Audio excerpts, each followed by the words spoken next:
ليه مبيعات مصنعك مش بتزيد؟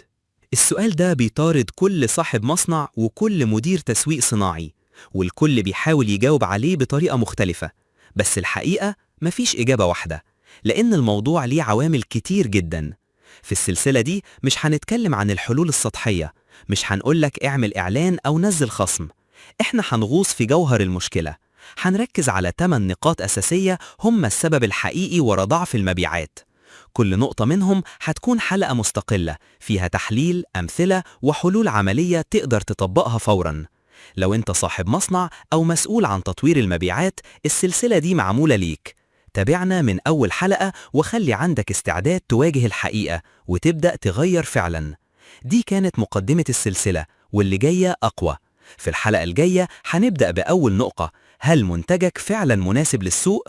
اشترك، فعل التنبيهات، وخلي المصنع بتاعك ياخد خطوة لقدام.